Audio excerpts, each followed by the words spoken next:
Maine held its rhythm as the rich man stayed, while the designer woman reshaped a room. The first time Caleb Rowan noticed he was being watched, it was not dramatic. There was no sudden movement, no sound that did not belong.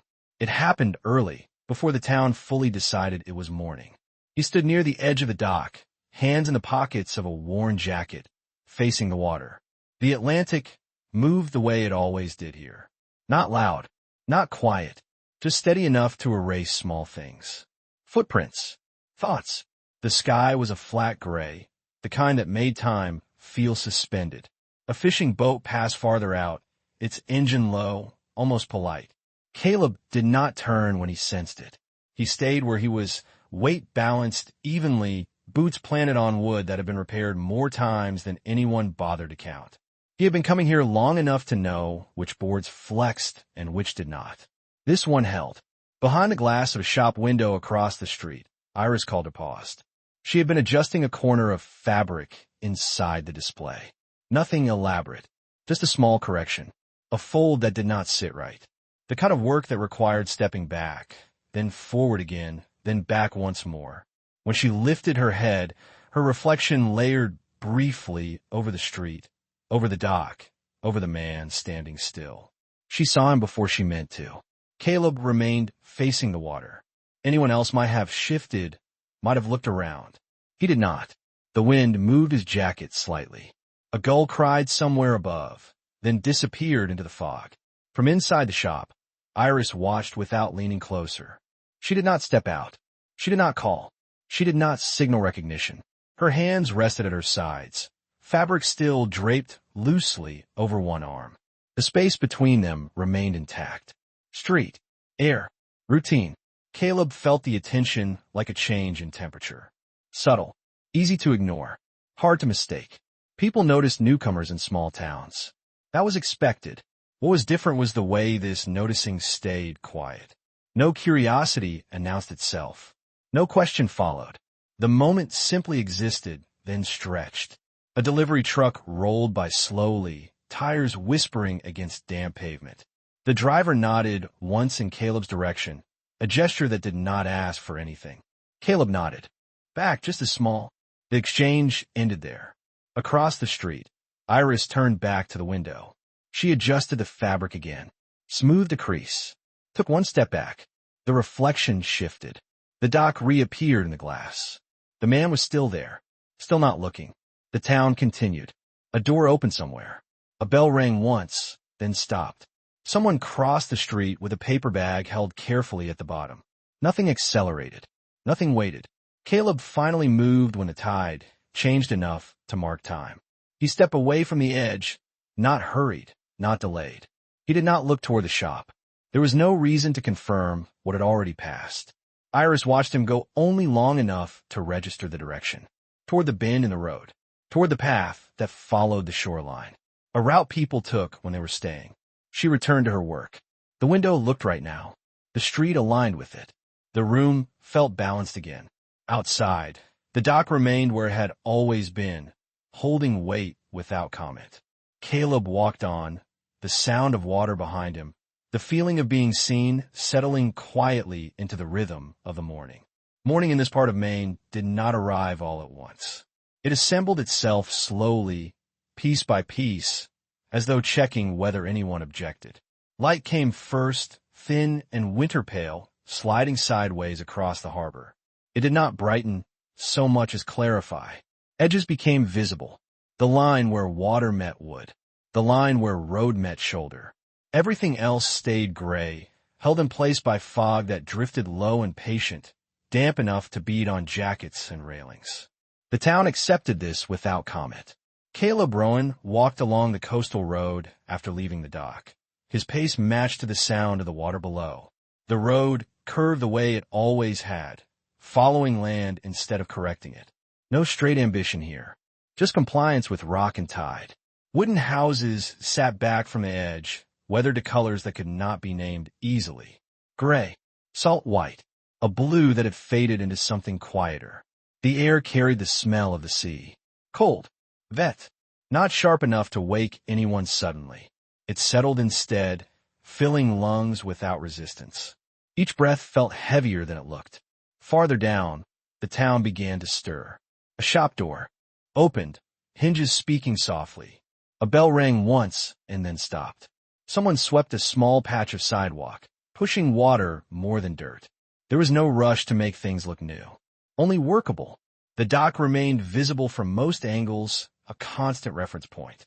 Fishing boats rocked gently, ropes tapping wood in a steady rhythm. The waves did not crash here. They arrived, touched, withdrew. Again, again. Their repetition set the tempo for everything else. Gulls cried from somewhere above the fog. Voices stretched thin by distance. They did not circle dramatically. They passed through the soundscape and moved on. Caleb passed the grocery store where crates of produce waited just inside the doorway, protected from mist. He nodded once to the man arranging them. The man nodded back. No names were exchanged. None were required. Presence was enough. Across the street, the shop window Iris Calder had worked on earlier caught the light differently now. The glass reflected the muted movement of the street, the curve of the road, the suggestion of the sea beyond. Inside, shapes hinted at order without insisting on attention. Fabric, wood, space that had been adjusted to hold stillness. Iris was there, though not always visible. Sometimes she stood near the back, aligning a shelf.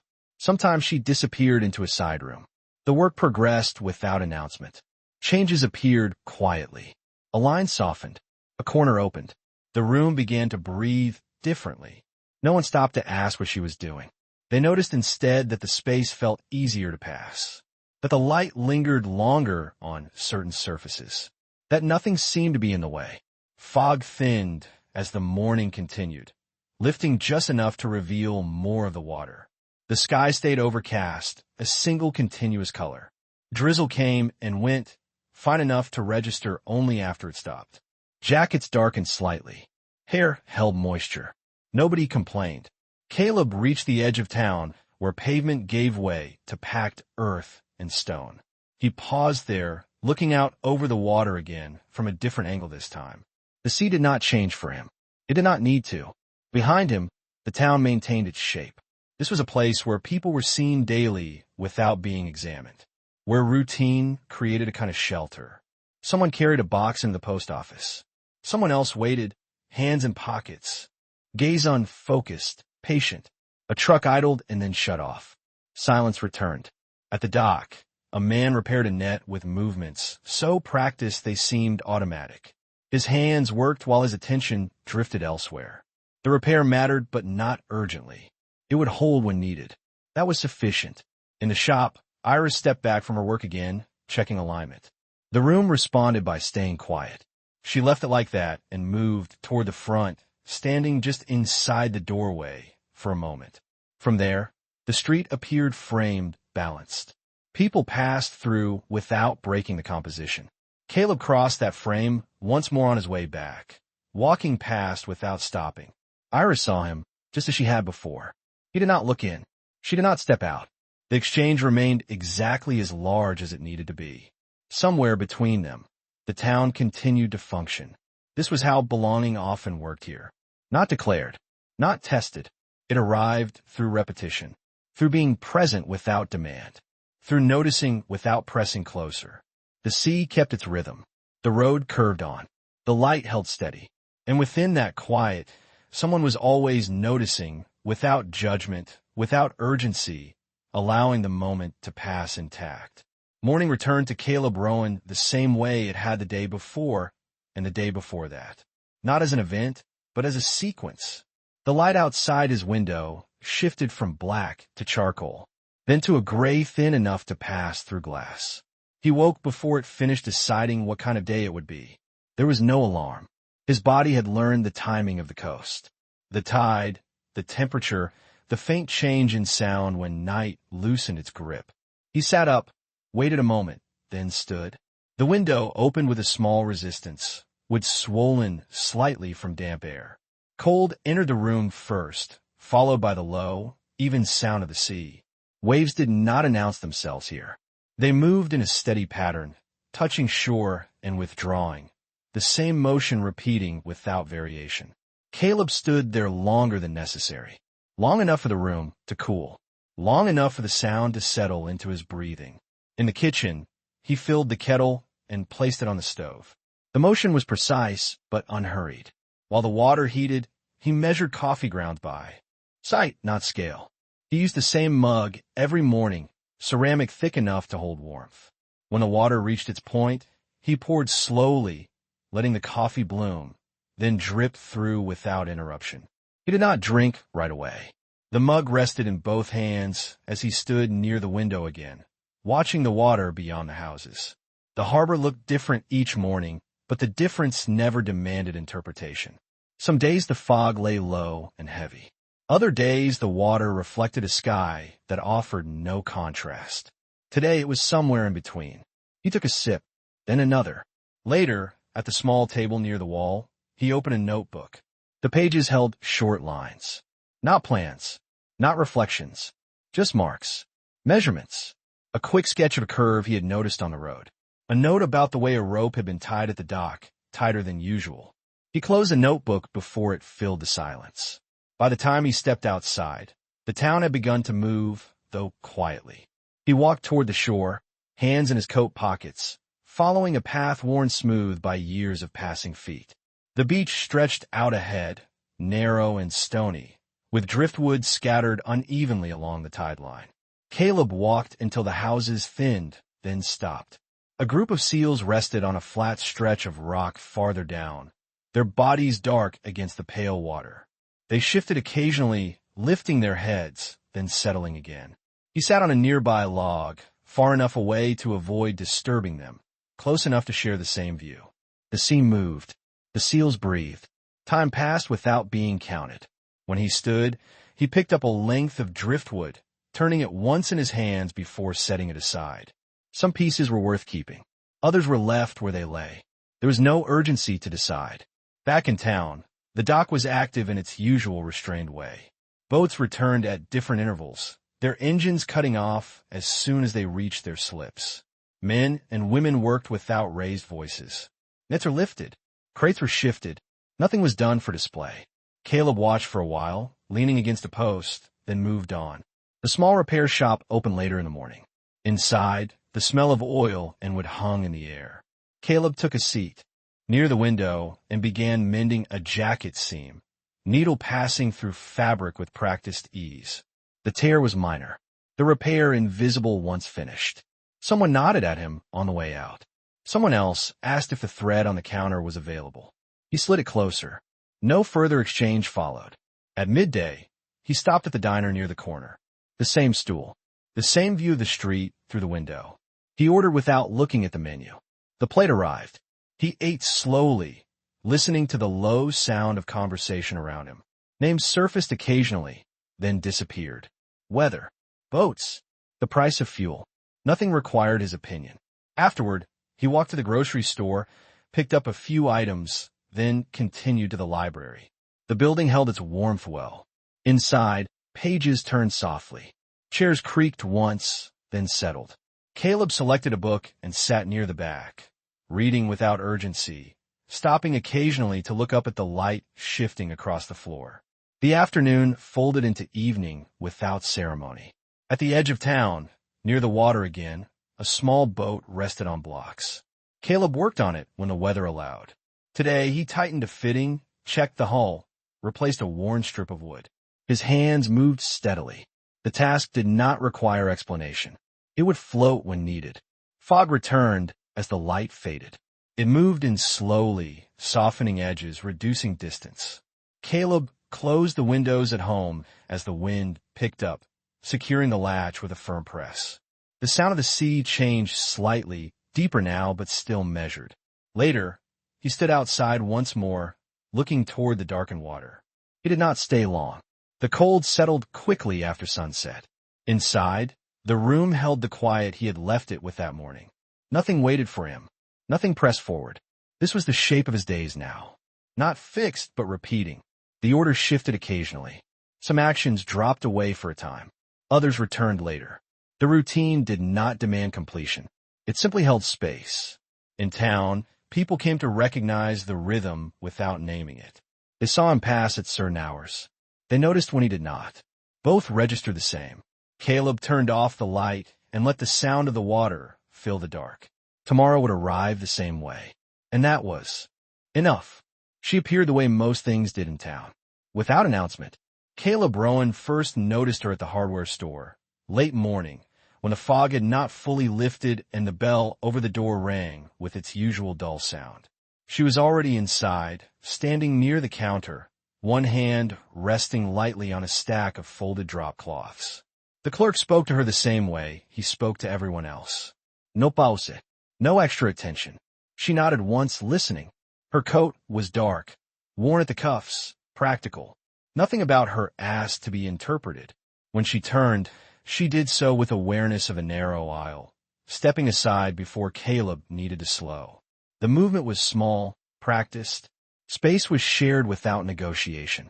Caleb picked up what he needed and waited. She finished first. At the door, she held it open without looking back, already stepping aside to let him pass. The gesture was quiet, complete. No comment followed. Outside, the air was cold and damp. She walked in the same direction for a block, then turned toward the street that led closer to the water. Caleb continued on. The distance between them closed and opened again without intention. Later, he saw her at the dock. She stood near one of the older boats, not boarding, not working, just observing. A small notebook rested in her hand. She did not write in it right away.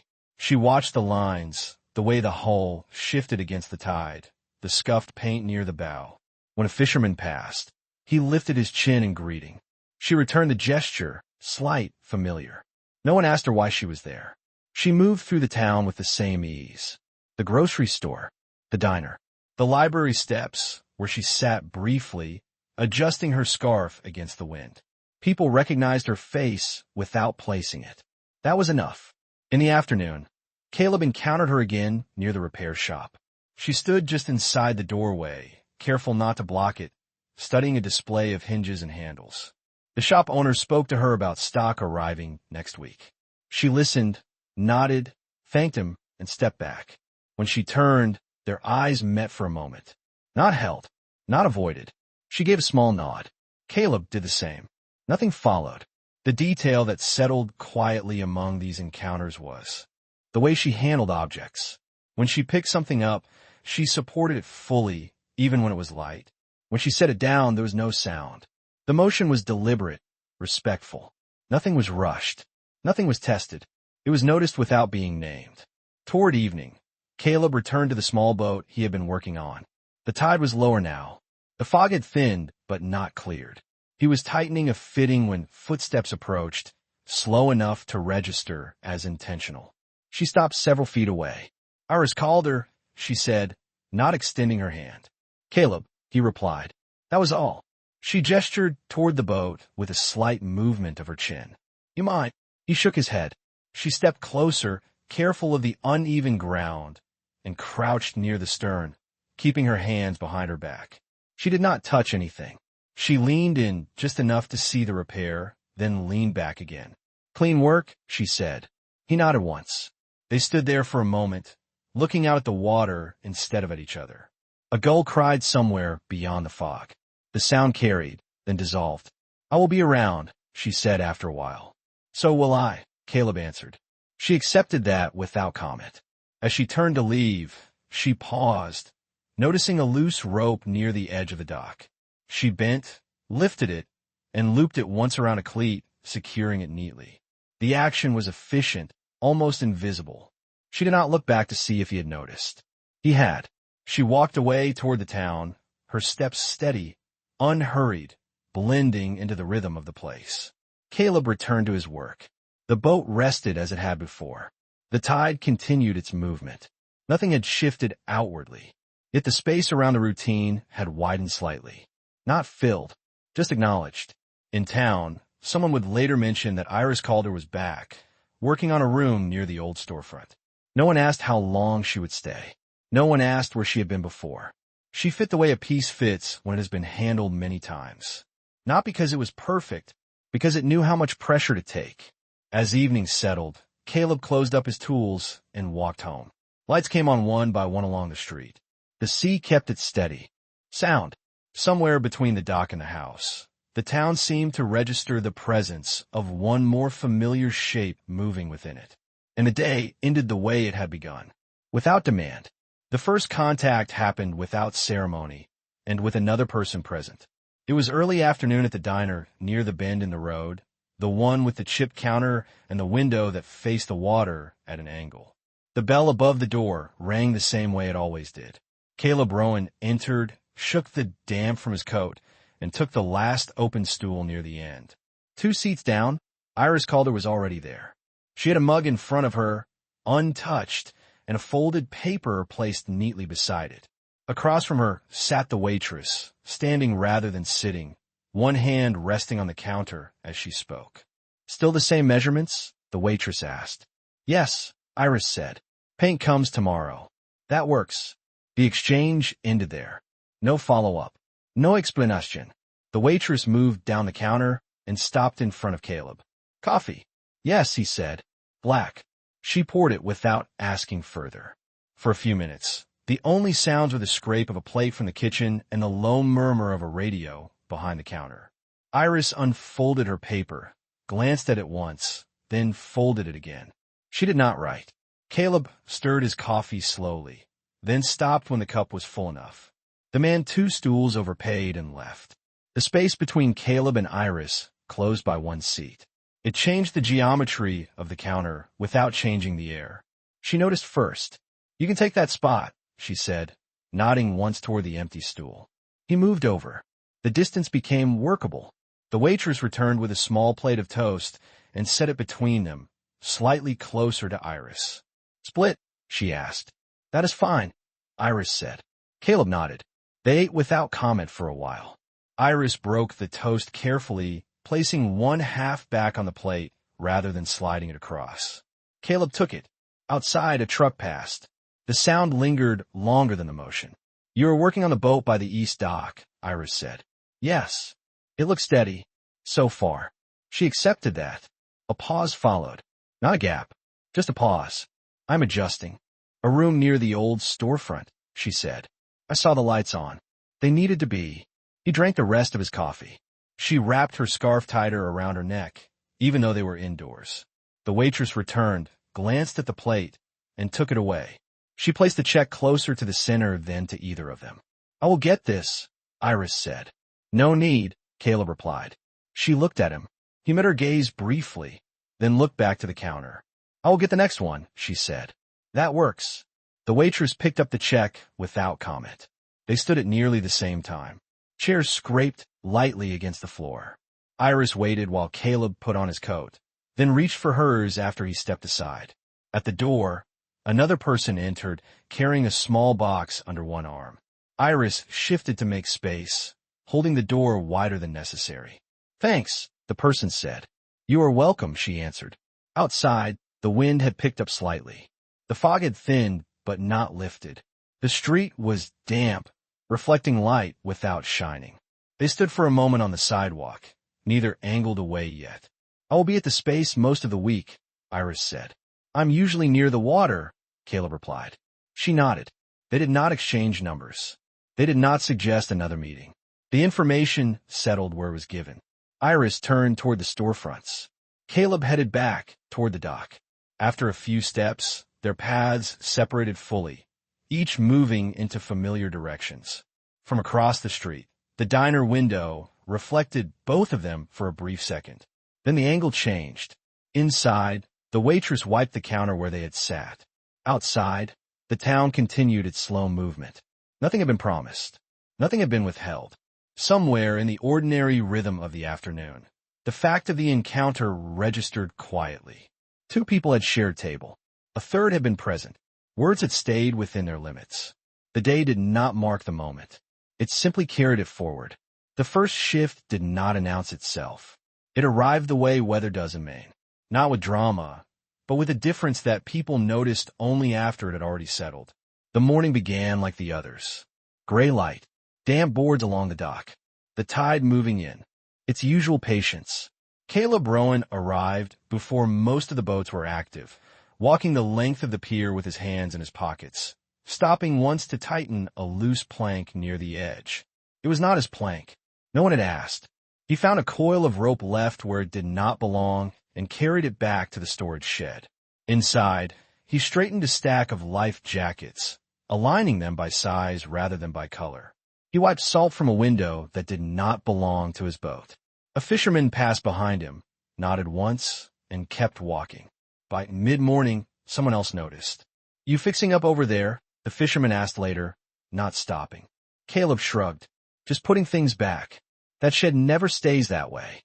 It will for a bit." The answer ended the exchange. The fisherman did not thank him. He did not object either. By noon, the small changes had multiplied. A latch that usually stuck now closed cleanly. A bucket that often tipped was set flat against the wall. None of it altered the work of the dock. None of it made the day easier in any visible way. People adjusted without comment. At the edge of the pier, a man sat down to mend a net and realized he was not working around a loose board anymore. He paused, then continued. Across town, Iris Calder worked inside the space she had been adjusting all week. The room was stripped back to its bones. One wall bare, the floor swept but not polished. Light from the front window cut across the space at a sharper angle now that she had shifted the interior partition by less than a foot. She stepped back, studying the line where shadow met floor. From the street, someone passed and slowed, then kept walking. Iris moved a chair that did not need moving. She placed it closer to the wall, then farther again. She did not settle it. In the early afternoon, the hardware store owner unlocked the back door to let air through. He noticed Caleb outside, sanding a small piece of driftwood. "That for something?" the owner asked. "No." Caleb turned the wood over and continued. The owner waited, then nodded once and went back inside. By the time the school let out, children crossed the street near the storefront. One of them pointed. At the window Iris had been adjusting. "It looks different," the child said. "It always does," the other replied. Inside, Iris tightened a screw that held the shelf in place. She stepped back. The shelf held. She did not smile. Later, as the afternoon cooled, Iris walked toward the dock with a roll of paper under her arm. She stopped near the end, where Caleb was working on a small boat that was not his. The boat had belonged to someone who had not used it in years. It was tied loosely, the rope worn thin. Caleb replaced the rope without ceremony. He tested the knot once. It held. Iris watched from a distance. She did not step closer. When he noticed her, it was only because the light shifted and cast her shadow across the planks. He stood. "That boat has not moved in a while," she said. "It will not today, either." She nodded. "You did not need to do that." "No." The word landed without edge. She looked at the knot, looked at the rope he had removed, looked back at the water. "It changes the dock," she said. "A little. That is enough." She did not thank him. She did not ask him to stop. Instead, she unrolled her paper on the nearest crate. It was a simple drawing, lines marking space rather than filling it. "I moved the wall," she said. "Less than I planned. Does it work?" "Yes." She rolled the paper back up. They stood in silence while a gull cried somewhere overhead. From the far end of the dock, someone called out a name that was not either of theirs. The town began to react in small, unexpected ways. A woman from the post office brought an extra chair outside and placed it near the sun, then left it there. No one claimed it. It remained. At the diner, the waitress refilled Caleb's cup without asking, then did the same for Iris, even though she had not ordered anything yet. Neither commented. That evening, as light faded, someone lit the lamp outside the hardware store earlier than usual. The bulb flickered, then steadied. Caleb passed by and tightened the fixture without being asked. "Thanks," the owner said, already turning away. "No problem," Caleb replied, though nothing had been requested. The next morning, Iris arrived at her space to find a small block of wood placed just inside the door. It fit under the leg of a table that had always leaned. She tested it. The table steadied. She looked toward the window, then back at the block. She did not remove it. People began to notice not what was happening, but what was not. No one asked where Caleb came from. No one asked how long he would stay. No one congratulated Iris on the room taking shape. No one praised the restraint of the changes. The absence of commentary became its own pattern. At the dock, a fisherman watched Caleb replace a cracked board near the edge. You do not have to do that, the fisherman said. I know. Caleb set the hammer down and wiped his hands. The fisherman waited, then said, it helps. Caleb nodded once. That was all. Iris watched from across the water later, standing where the fog had not yet burned off. She did not wave. She returned to her work and removed a panel she had installed the day before. She placed it against the wall and left it there. The room felt lighter without it. By the end of the day, the town had shifted its posture without acknowledging the movement. Things were slightly more aligned, slightly quieter. No one named the change. In the evening, Caleb walked the long way back toward his place. He passed the storefront and saw the interior lit from within. Iris stood inside, adjusting a single object on a shelf. She moved it once, then again, then left it where it was. She noticed him through the glass. He did not stop. She did not raise her hand. The light reflected them both for a moment, then separated them again as he moved past. The first shift had completed itself without ceremony. Nothing had been solved. Nothing had been offered. The town had simply responded in a way neither of them had expected, not with attention, but with allowance. And that, quietly, changed the ground they were standing on. The space between them became noticeable the day after the dock shifted. Nothing new happened. That was the point. Caleb Rowan returned to the same routes, the same times. Morning light still low, the air carrying salt and damp wood. He walked past the storefront without slowing. Iris Calder was already inside, visible through the glass, her back turned. As she worked along the wall, he did not stop. She sensed movement outside and turned just enough to register a figure passing. By the time she faced the window fully, the reflection held only her own outline and the street behind it. Inside, she adjusted a single element on the wall. It did not change much. She left it anyway. At the dock, Caleb worked alone. He sanded the edge of a bench that no one claimed. The sound was steady, quiet, almost lost under the waves. A man nearby watched for a moment, then turned away. No one joined him. Later, Iris crossed the street carrying a folded cloth. She paused near the dock, not close enough to interrupt. She watched him replace a small fitting on the side of the boat he had worked on the day before. She did not speak. He did not look up. The pause stretched longer than necessary, then ended when she turned back toward town. That evening, the diner filled and emptied at its usual pace. Caleb sat at the counter, hands wrapped around mug. Iris arrived later, took a table near the window, and ordered without looking up. The waitress moved between them twice. No introduction followed. When Iris stood to leave, Caleb noticed the chair she pushed back did not scrape. The floor had been leveled recently. He watched her reflection in the glass as she stepped outside. He did not turn his head. Outside, the light had softened. Fog rolled in from the water, thinning the edges of buildings and blurring distance. Iris walked slower than usual, adjusting her pace to the weather. Halfway down the block, she stopped. Caleb passed behind her moments later, close enough that the sound of his steps changed her awareness of the space. He did not slow. They stood within a few feet of each other, facing different directions. A gull cried somewhere above the fog. Neither spoke. Iris shifted her weight once, then continued walking. Caleb turned toward the water. The town moved around them, unaware of the exact line where attention had paused. The next morning brought rain. Fine, steady, more presence than sound. Caleb worked beneath the overhang of the shed, repairing a latch. Iris remained inside her space, moving objects away from the window so the light could reach deeper into the room. At one point, she looked up and saw him through the rain. He looked back. The distance between them was unchanged. The look lasted no longer than it took for the rain to distort the view. She returned to her work. He finished tightening the latch. Later, Iris stepped outside to check the drainage along the curb. Water ran cleanly toward the grate. She watched it for a moment longer than necessary. Caleb approached from the other direction. He stopped when he saw her crouched there. They stood on opposite sides of a stream of rainwater. It drains better now, she said. Yes. He waited. She straightened. I moved the table again. He nodded. Does it hold? It does. That was all. They remained standing, rain tapping softly against the street. A pause formed between them.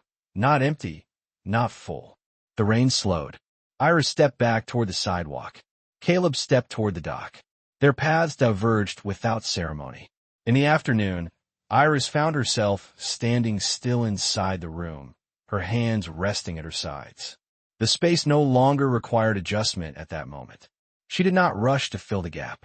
Outside, Caleb sat on the edge of the pier, feet planted, watching the fog move across the water. He did not check the time. The fog thinned. The water revealed itself again. Somewhere nearby, someone took a breath and let it go slowly, unnoticed by anyone else. As evening came on, Iris locked the door later than usual. She stood on the step and looked down the street. Lights came on one by one. Caleb crossed the intersection farther down, carrying nothing, heading nowhere specific. She watched until he disappeared into shadow. He felt the street open behind him, then close again. The tension did not sharpen. It did not break. It remained where it was, like a held note that never resolved. That night, the town settled. Wind moved through the rigging at the dock. A loose sign creaked once, then stilled. Inside his place, Caleb sat near the window and listened to the weather. He did not open the glass. Across town, Iris stood in the darkened room she had been shaping, letting the day drain out of it. Neither reached for anything else. Between them, the space stayed intact. Not as a barrier, not as an invitation, just a distance that could be felt, measured only by the way each continued to breathe, quietly, steadily, while the town held its rhythm around them. Morning arrived without announcement. The fog thinned early, leaving the harbor visible sooner than expected. Caleb Rowan adjusted his routine by a few minutes and found himself walking the long way along the water instead of cutting through town. He noticed Iris Calder ahead of him near the bend where the shoreline curved inward. She stood with a notebook tucked under her arm, watching the tide pull back from the rocks. She did not turn when his steps came closer. He slowed, not to match her pace, but to avoid crossing it. They walked in the same direction for a while, separated by a distance that neither closed nor widened. The sound of their shoes fell into different rhythms. Gulls moved overhead. A fishing boat idled farther out, waiting. At the narrow part of the path, Iris stepped to the side first. Not as a gesture, not as an offer. Just enough space for one person to pass. Caleb nodded once and moved ahead. He did not thank her. She did not expect it. The moment passed, leaving no mark except the way both continued walking afterward. Later that day, Iris worked with the door open. The room held its shape now. She made small changes instead of large ones, shifting a chair, rehanging a light fixture, leaving a wall unfinished on purpose. Caleb stopped outside once, not directly in front of the door. He adjusted a loose board on the sidewalk, working with tools he carried without comment. Iris noticed him through the corner of her eye. She did not step outside. When he finished, he stood, wiped his hands on a cloth, and waited. The pause did not ask for anything. It allowed space. She stepped to the doorway. "The board was catching," he said. "I know," she replied. "It does not anymore." They stood there, the open door between them acting as a line rather than an invitation. A truck passed. Wind shifted the hanging sign. "I'm walking back toward the inlet," he said. She considered the statement as it was, without reading further into it. "I'm staying here," she said. "All right." He turned away. The distance held. In the afternoon, they crossed paths again near the grocery store. Iris carried a paper bag folded at the top. Caleb had nothing in his hands. They reached the door at the same time. She paused. He did not move. After a moment, she opened the door and went in first. Inside, they separated naturally, each taking a different aisle. The store's radio played softly. Someone laughed near the counter. At the register, Iris finished before him. She stepped aside to tie the handles of her bag together more tightly. Caleb waited until she moved away before placing his items down. Outside, she walked toward the street that led back to her space. He turned toward the docks. Neither looked back. That evening, the weather cleared. The water reflected the last of the light. Caleb stood near the edge of the pier, checking the line he had secured earlier. Iris approached from the opposite direction, stopping short of the planks. She did not step onto the dock. He did not invite her to. They spoke from where they were.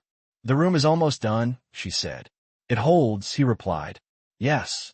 Silence followed. Not empty. Not pressing. You do not have to answer yet, she added, her voice steady, as if the words belonged to the air rather than to him. He did not respond. She did not wait for one. She turned back toward town, leaving the dock as it was. Caleb stayed where he stood until her footsteps faded. Then he finished checking the line and coiled it carefully, placing it where it would be easy to find later. The next morning, they did not see each other. That was also part of it. By the end of the day, the town settled into its familiar pattern. Lights came on, doors closed. The water continued its quiet work against the shore. Some things had shifted, not enough to name. They had walked together without walking together. They had chosen when to pause and when to move on. Trust did not announce itself. It stayed small, contained within the decision to respect where another person stopped. Boundaries remained, not as walls, as paths that ran alongside each other, close enough to be aware, far enough to remain intact. The tide turned late that morning, slower than usual. The water did not rush back in. It crept, inch by inch, filling the shallow gaps between rocks as if testing each one before moving on. Caleb Rowan noticed it while working near the skiff he had been repairing for weeks. The hull sat higher now, propped on blocks he had placed himself. He tightened a bolt, then paused, listening to the sound of the water changing beneath the dock. Across the inlet, Iris Calder stepped out of the building she had been reshaping. She carried a rolled piece of canvas under one arm and a paper cup in the other. The lid was loose. She adjusted it with her thumb as she walked. They saw each other at the same time, not as a meeting, as parallel awareness. A gust of wind came in from the water, sharper than the air before it. Iris slowed, bracing the canvas against her side. The cup tilted. Coffee crept toward the rim. Caleb shifted his weight forward, one foot stepping off the dock without thought. He was close enough to see the liquid move. Then the wind dropped. The cup steadied. Iris tightened her grip and kept walking. Caleb stopped where he was. Nothing followed. No comment. No shared glance to mark what had almost happened. He returned to the bolt and finished tightening it, his hands steady again. Iris continued toward town, the canvas tapping lightly against her coat with each step. Later, near the post office, a delivery truck blocked part of the street. Cars waited. Someone honked once, then stopped. The driver waved an apology without looking up. Iris stood at the curb, reading a note written on the back of an envelope. Caleb approached from the opposite side, carrying a small box tucked under his arm. The truck reversed suddenly, its tires grinding against gravel. Iris stepped back without lifting her eyes from the paper. Her heel caught briefly on the uneven edge of the sidewalk. She corrected herself before losing balance. Caleb did not reach out. He shifted his position instead, placing himself closer to the curb so she had more room when she moved again. She finished reading, folded the paper, and stepped forward. The space was there. She used it. Neither acknowledged the adjustment. Inside the post office, the line moved slowly. The fluorescent lights hummed. Someone argued quietly about a missing package. Caleb stood behind Iris, far enough back to avoid crowding. When the clerk called the next person, Iris stepped forward and placed her envelope on the counter. Caleb waited until she finished before setting his box down. As Iris turned to leave, the strap of her bag slipped off her shoulder. She caught it herself and adjusted it, her hands quick. Caleb watched the movement, then looked away before she noticed. Outside, a light rain began. Not enough to soak through, just enough to change the sound of the street. Iris opened her umbrella halfway, then closed it again, deciding it was not worth the effort. Caleb pulled his collar up instead. They walked in the same direction for 1 block, separated by the width of the sidewalk. At the corner, Iris slowed. Caleb did not. Their paths diverged without pause. By mid-afternoon, the weather shifted again. Fog rolled in low and even, softening the edges of buildings and turning the harbor into a series of muted shapes. Iris worked inside, rearranging the room she had been shaping for days. She moved one table closer to the window, then stopped. Moved it back, left it angled instead of squared. Outside, footsteps passed the door more than once. She did not look up each time. Caleb walked past on his way toward the docks, the box from the post office now empty. He glanced at the window as he passed, catching a glimpse of Iris through the glass. She was standing still, measuring distance with her eyes rather than with tools. He continued on. Near the water, an older man struggled with a tangled rope, his fingers stiff from the cold. The knot held fast. He muttered under his breath. Caleb stopped a few steps away. He waited. After a moment, the man looked up. "You see where it caught?" Caleb nodded. He pointed, then stepped closer only when invited. Together, they loosened the knot. The rope fell free. The man thanked him. Caleb answered with a brief nod and moved on. Iris saw the exchange from across the street. She did not linger on it. As evening approached, the fog thinned again. The sky cleared just enough to show a pale strip of light near the horizon. Boats returned one by one, engines low, movements practiced. Iris stepped outside with a small stack of papers, weighing them in her hands.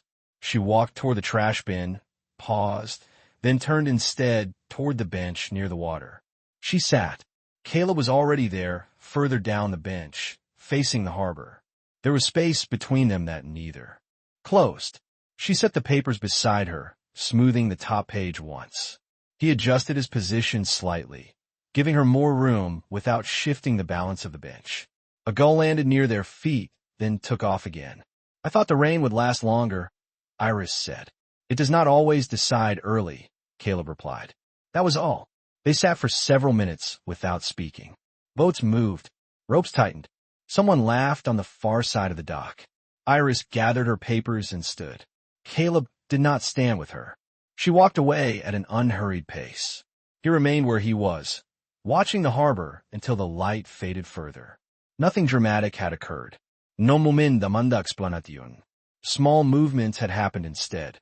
Adjustments made and released. Near actions that did not complete themselves. The town absorbed each one without comment. By nightfall, the bench was empty again. The fog returned lightly, settling into its familiar places. What remained was not a story anyone would tell out loud. Only the quiet accumulation of courtesies, unnoticed as they were given, shaping the space between two people who continued to move within the same small town at a distance that held. The next morning, the harbor looked the same as it always did. Boats lined the dock in their usual order. Nets hung where they had dried for years. Nothing announced a change. Caleb Rowan arrived earlier than he had the day before. He walked the length of the dock once, then turned back, stopping near the spot where he usually worked on the skiff. Someone else was there. The skiff had been shifted. Not much. Only a few feet. The blocks underneath were different, stacked more carefully than before.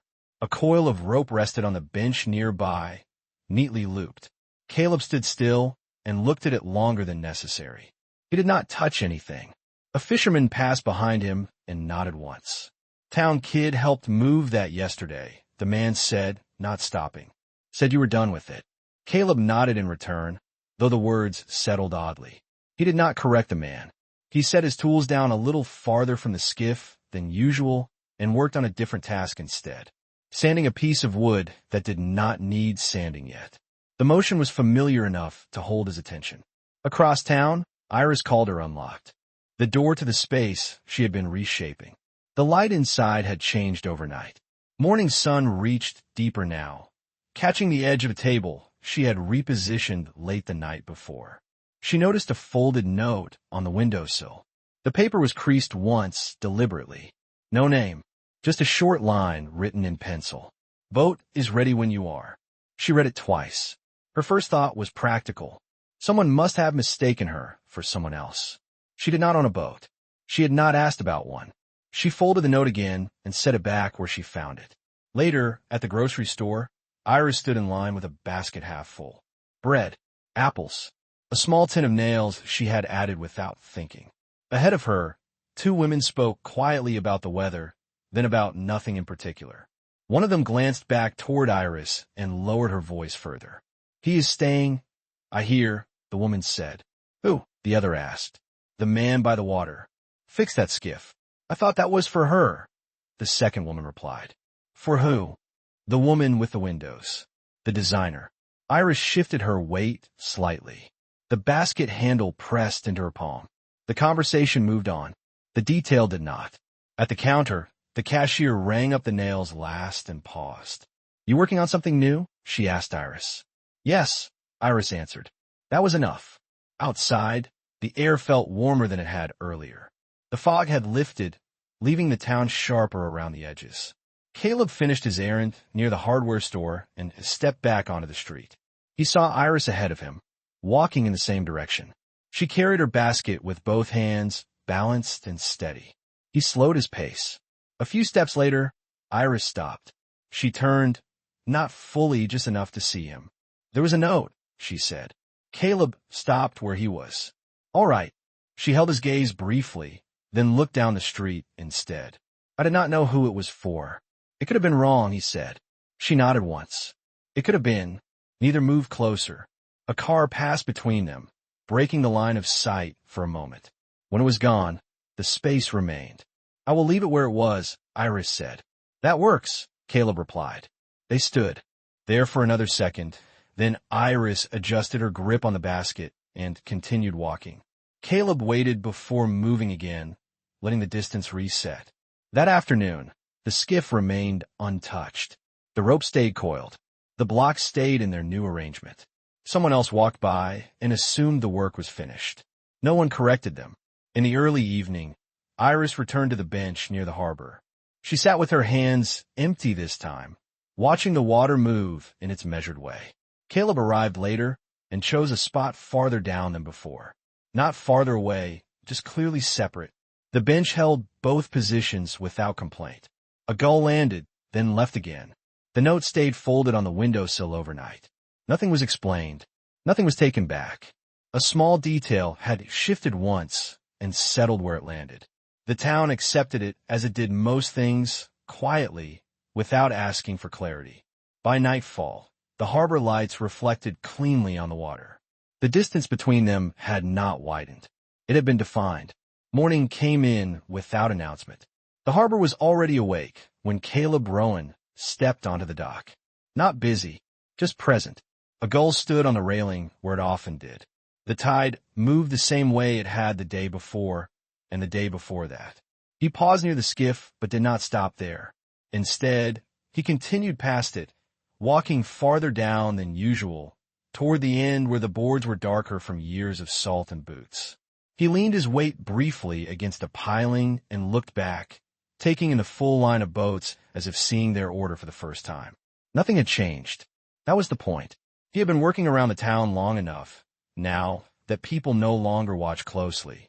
They noticed him, yes, but the way one notices weather. A presence, not a question. At the bait shop, the door was already open. The owner glanced up when Caleb stepped inside. "Morning," the man said. Caleb nodded. "Morning. You can leave that crate there," the man added, pointing to a corner. Caleb had not asked. He set the crate down where indicated. No explanation followed. None was needed. Outside, a truck idled briefly, then pulled away. Someone waved at Caleb from across the street. A short lift of fingers without stopping. He returned it. The same way. The rhythm held. Later, at the edge of town, Iris Calder adjusted the drop cloth she had taped to the floor. The room smelled faintly of wood and fresh paint, though most of the work now was quieter than that. Measuring, shifting, deciding what stayed where it was. She worked with the door open. People passed by and looked in, some slowing, some not. One woman paused long enough to say, "It is coming together." Iris smiled just enough. "It is." No further comment. By mid-morning, Caleb found himself repairing a section of railing near the public steps. The boards were loose, though not dangerously so. No one had asked him to fix them. A man stopped nearby and watched for a moment. "Town usually gets to that in spring," he said. Caleb tightened the last screw. "Spring comes when it does." The man considered that, then nodded. "True enough." He stayed another minute, then walked on. Caleb wiped his hands on a cloth and sat on the steps, looking out. From this angle, the water met the sky without interruption. The line was clean, familiar. He realized then that no one had told him where he fit. He had simply taken up space where there was room. The thought stayed with him as the day unfolded. At the grocery store, where the cashier rang him up without small talk but slid an extra paper bag across the counter anyway. At the post office, where his name was no longer repeated aloud, just marked and handed over. He was not invisible. He was not highlighted. He was placed. In the afternoon, Iris walked down to the harbor with a small notebook tucked under her arm. She did not look for Caleb, but she saw him all the same, farther along the dock than before. She chose a bench that was not the closest one. They sat within sight of each other, not aligned, not avoiding. The water moved between their lines of vision. A child ran past, chasing a stick. Someone laughed from farther down. The sound carried and faded. Iris opened her notebook and sketched the outline of the room she was working on, adjusting a corner by a few inches on the page. She paused, then drew the window larger. Across the dock, Caleb shifted his position, turning slightly so the sun was no longer in his eyes. Neither gesture was made for the other, and yet both were seen. As the light changed, Caleb stood and began to walk back toward town. He passed Iris without stopping. She looked up as he went by. "Railings look better," she said. "They were ready," he replied. That was all. She watched him go until he turned the corner, then returned to her sketch. She erased one line and redrew it more simply. Later still, as evening settled in, the small bar near the water filled to its usual level. Caleb took a seat at the end, where he often did. The bartender brought him a drink without asking. A man 2 seats down nodded. "You fixing that skiff again tomorrow?" Caleb shook his head. "It is done." The man accepted that. "Looks good where it is." Caleb did not correct him. Across the room, Iris stood near the door for a moment before deciding not to enter. She could see Caleb from where she was. He did not look up. She turned back toward the street. No distance widened. No line was crossed. At home, Caleb washed his hands and set his tools in their place. He stood at the window for a while, watching the last light settle over the water. For the first time since arriving, he did not think about leaving. The thought did not come as a decision. It arrived as an absence. The question was simply not there. Outside, a passerby slowed, noticing the light in his window, the stillness of the figure inside. The person moved on without stopping. The town held its shape. Somewhere else, Iris adjusted a chair in the room she had been reshaping, then stepped back to look. She nodded once, satisfied enough for the day. She did not text anyone about it. She closed the door and walked home at an even pace. By night, the harbor lights reflected steadily, unbroken. Caleb lay awake for a while, listening to the water. The sound did not ask anything of him.